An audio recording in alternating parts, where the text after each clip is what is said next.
A huge welcome to this number 15 IoD99Bites from a gorgeous sunny summer's afternoon in London.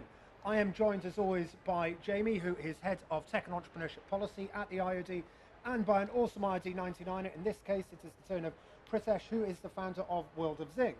Jamie, we're going to start with you, and if you could give us a little bit of an update on what's been happening in the world of politics before they go on their extended summer vacation, and also some of the startup news. Yeah, sure. Well, it's been a relatively quiet week, to be honest. Not necessarily a lot going on. Through the midweek, we saw quite a lot of fairly shaky economic data, particularly around falling productivity over the first quarter of 2017, but also over falling disposable income as well. So this has been concerning economists and politicians through the midweek. But I don't particularly want to get too much into the statistics here and now. You can get in touch with me via email if you really want to have a debate about that. The main talk really of today is this big Brexit summit which is going on at Chevening in Kent.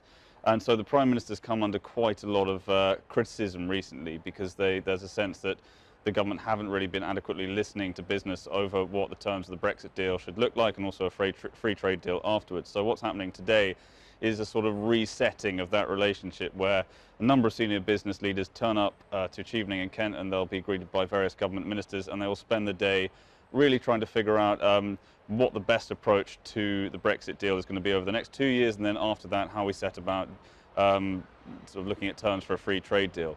The IoD Director General, Stephen Martin, is there, and he'll be pushing a lot of the IoD key messages around Brexit, and I think specifically within that is the idea that we should have a bridging deal between the moment when we actually leave the EU and then when we actually set up a free trade deal afterwards, because we're not necessarily going to be able to negotiate both of them at the same time. And hopefully what this bridging deal will do will mean that businesses can avoid the higher costs and the kind of greater regulatory burden that might come with a cliff edge in 2019, and that's really a key message for us. On the startup front, again, it's been a slightly quiet week, but some of the big news coming out of analysis, the Global Entrepreneurship Monitor this week, has been that the enterprise gap between men and women is closing in the UK, and this is obviously very welcome news. And we're looking between 2013 and 2016, the number of women starting businesses in the UK actually rose by 45%, and that's against a 27% rise in the number of men starting businesses. Within the data, obviously underneath that top line, there are a few issues still there. There is this sort of skewed picture between different regions of the UK. So obviously, women in London, the southeast, are much more likely to start businesses than women in the northeast as well. And the northeast tends to be an area where the enterprise gap is always pretty low anyway, or pretty high anyway. And then also the West Midlands is the region which is sort of approaching a greatest level of parity between the number of men and women starting businesses. But by and large, I think this is very positive news. And something we hope continues, but that's where we are, Alex, anyway. Jamie, thanks for that. Great to hear about the enterprise gap reduced between men and women. Going back to the Brexit summit, it is something that has come off, has government, especially during the election as well, have government and parties on all sides been listening to business. Do you think this summit, they are actually going to listen to business, or is it just, in your view, are they just doing it as a case of just keeping business happy? Are they really going to take some outcomes from it? I don't think it's window dressing. I think it in a sense, it is an opportunity to sort of publicly reset the relationship between the business community and the government. But I think what it's going to do is kick off much more regular and planned meetings between business leaders and people from key sectors and the sort of relevant government ministers, so that we make sure that we're all sort of pulling in the same direction. I think, before the election, it was a very charged political environment, so obviously the politics maybe slightly overtook some of the practicalities of how we're going to reach our way towards a Brexit deal and then a free trade deal. But now there's a real sense that everyone wants to get on with it, and especially because Brexit negotiations are now underway in full. So I think it probably does mark a real shift in tone, not just a sort of a cosmetic one. And the immigration issue will no doubt be on the agenda, because it's something that's come up in a number of these bites. Migration is certainly going to be on the agenda. The government's put out a paper last week on the status of EU citizens in the UK, which was a welcome change of tone. There's quite a lot of questions on the back of it. There's quite a lot of complexity, which wasn't necessarily covered off.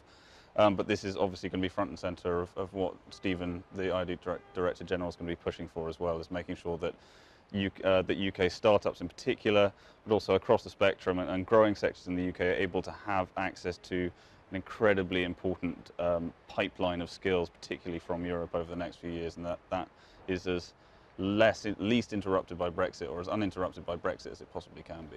And on the enterprise gap, as we said, great news to hear it's shortening. It is something that you and IoD and other business organisations have been focused quite heavily on. So it's good to see some actual outcomes coming from this, that the gap is reducing between men and women.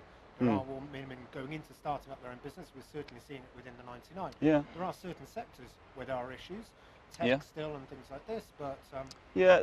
tech is always kind of held up as the sector which you would expect there to be more of a parity, because it's a new sector and you can kind of iron out some of the issues of the past. But part of the issue with tech is that a lot of the people founding tech businesses will have done science, technology, engineering, maths degrees at university, and the reality is that more men tend to still take up those courses at A level and university than women as well. So it's more likely that then they'll move on and found businesses in that space. Yeah, and so it's something that needs to be dealt with, not just sort of at the founder stage, but at university stage and also GCSE and A level as well. You need to make sure that you're encouraging girls to take up those subjects as well as boys. That's something you and also Seamus from IoD has been talking absolutely. about as well. Yeah. Jamie, thank you so much for that. Pritesh, on to you. Obviously, thanks for being with us. Thanks a for bit having of a me. step down from Sunday brunch, but we're delighted to have you on. Can you give a bit of an insight into what your business does and some of the challenges, opportunities you're seeing at the moment? Absolutely. I launched World of Zing 2.5 years ago. My background's in drinks marketing, so I was marketing director of a number of distilleries. I've got quite a unique, I guess, background in the sector. My family are one of the largest spice merchants in the country, and so I kind of created an innovation project where it's all about kind of how we look at ingredients and how to make ingredients more accessible. So we've got everything from a bottled cocktail range. We won sort of world's best cocktail company last year, to just about to launch a range of hot sauces. We've got flavoured salts, a world of rare chilies, all kinds of really exciting food and drink products. And things are going well, I guess. Coffee barbecue sauce. We've got a coffee barbecue sauce coming along, which is going to be quite fun. All kinds of different flavour combinations, but it's about making flavour more accessible. So we're not scientists. We're more sort of kitchen gurus. Fantastic. Just helping you add a little zing to your to have that little guru in your cupboard. Exactly. When you need to show off to your mates when they're coming over. Exactly. Exactly. Because we were talking about earlier, obviously you're about to do a big rebrand or a big relaunch. Yeah. And then also you're talking some of the issues we've had in previous 99 Bites, and we've heard from 99ers, has been particularly around attracting talent and funding, and also getting the right NXTs. You were telling me earlier about how you've done that. Do you mind just sharing a little bit about your journey there? Well, look, I bootstrapped the company, like probably a lot of 99ers have. Then we raised sort of 185,000 crowdfunded tail end of last year, which has bought us a nice amount of space and time to take a couple of steps back and plan properly now, not just kind of on a wing and a prayer. And one of the first things I wanted to do was really look at the brand and what it looks like, what it feels like. And so the first thing really was appointing a brand design agency. We were very fortunate. We had some incredible agencies who took a equity deal instead of a huge sort of cash sum. Which is quite unique, isn't it? It is quite unique, yeah. And it was brokered through one of our non-execs. And the non-execs for me have been absolutely invaluable in getting the company to where we are so far. We're relaunching in 2 or 3 weeks, but they've been absolutely invaluable in everything from procurement to legislation advice, to brokering and sourcing, marketing and design companies. Which I guess enables you to focus on where you want the business to go and do what you're doing at the moment. Exactly. Your foundation. Exactly. I'm still steering the ship, but now I've got some incredible people within within the team who can help me get to that to the position I want to be a lot faster, a lot smarter. And with the NXTs, it was people you've worked with before, you knew, absolutely. you trusted, they knew you as important. Absolutely. I think NXTs can be really invaluable. And for me, one of them are a sales advisor. He gave me my first job in the drinks industry sort of 14 years ago when I was, I don't know, 22 years old, 23 years old, and you know, we've stayed in contact and worked on various projects that you know, throughout that time. And it was the first port of call really as someone who's had 30, 40 years industry experience working with big distilleries and big sales projects internationally to get him on board. And we've got a marketing advisor as well who, as I said, he helped to bring the design agency on board, shape the look and feel and the brand strategy really, absolutely invaluable. And again, he's been a good friend of mine for about 8 years. Good marketing background, and you know, these guys at the moment, they're just giving their time, and they have a small equity stake in the company, which wasn't really part of the deal initially. It was they were just doing it as friends, and kind of that advice turns into let's formalize this because you know, they're adding some serious value, and they can see, you know, it's a huge confidence boost when you have people like that who are preferring their advice and their knowledge and their black books into your company. In part, they've been there, they've done it before, exactly. so they can sort of steer you away from the pitfalls, brief you on what you need to be aware of when you're especially when you're negotiating that contract with brand agents. Exactly, and you know, I am actually sort of, you know, we've got to a stage where we are talking to a number of other potential non-execs to come on board. Right. These are people who have approached us. You know, whether it is through the crowdfund, and you know, they might have invested a little bit, or just industry observers who are seeing what we're doing and feel they can potentially add some value. So you know, it's which I'm absolutely open to as well. Is, you know, I'm never going to turn down the opportunity of experience. It's just a case of how do you ensure that you're getting the right, when you know people before. Exactly. You're able to do a bit of the due diligence because you've worked with them. Exactly. If you haven't worked with them, it's slightly tougher. Exactly. And you know, I know, you know, with non-execs, there are agencies out there who provide non-execs for, you know, a day rate and all that kind of stuff. You know, I'm not sure how I feel about that, because I feel a non-exec has to be truly passionate about.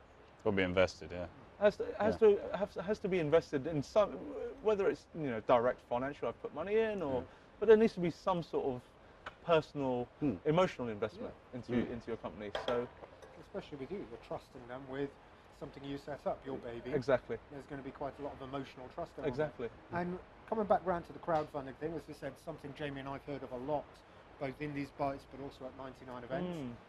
You went through a successful crowdfunding campaign. Yeah.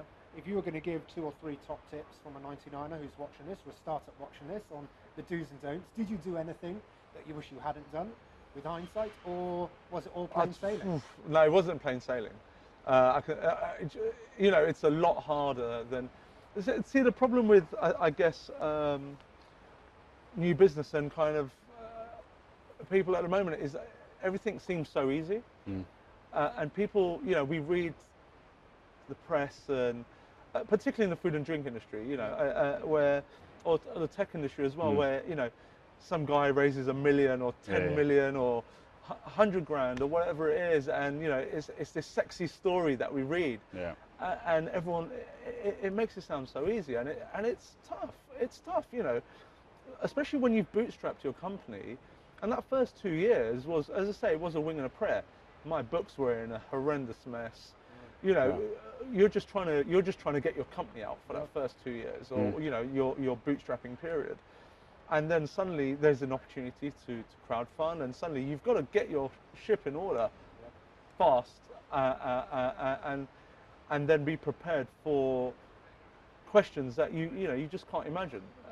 You know, real kind of scraping the bottom of the barrel kind of questions, like, you know, deep probing questions, and it's an emotional journey, like a real emotional journey. But you know, the outcome's amazing, and you know, we had the opportunity to actually go down the angel route prior to we had a couple of angels looking at the company and stuff like that as well. And the reason I did the crowdfunding was, as a brand, you know, we've now got 180 stakeholders in the company. You know, 180 ambassadors in the company. And from with my marketing head on, you know, that is invaluable. And you know, a lot of the new direction of the company, and even sourcing suppliers and stuff like that has come in through the investor network, where I'll just put an email out saying, look, the first email I sent to them was, this is the direction that we're going in, this is where we're spending hard cash, your hard cash. Does anyone have any advice? Do you have any preferred suppliers? Do you work in this industry? Oh, so they're not just acting as investors, they're almost acting as angels and mentors. Yeah, as mentors, point, yeah, exactly. And it's up to them whether they want to provide their advice, but it would be remiss of me to not provide that opportunity. As I say, whether it's someone's invested £100 or £10,000, it's still money, and it's and money means something to everyone. So, relaunch in 2 weeks. In about 2 or 3 weeks, yeah. What does the next 2 years, the next 2.5 years look like for World of Zing? Well, we've now, the funding's allowed us to really scale up. I say, so the new branding, I think, really reflects the new position of the company, which is, I say, flavour beyond ordinary. Export is a big area that we want to look at. Absolutely. We're not looking at getting into the multiple supermarkets or anytime soon. We're holding true to our price points, our small batch kind of production values, etc. So we want to maintain the value in the brand, maintain our price points, and growth will come within the UK, where the specialty sector is absolutely booming. Regardless of recessions, etc., people will always spend on food, because ultimately that's the most basic of comforts. Especially if they're starting to cook at home. Exactly, and we're getting a lot of interest from export as well. And for me, that could be down to two reasons. Obviously the falling pounds, which makes us more attractive. But as a food business, again, London is the epicenter of Europe for trends.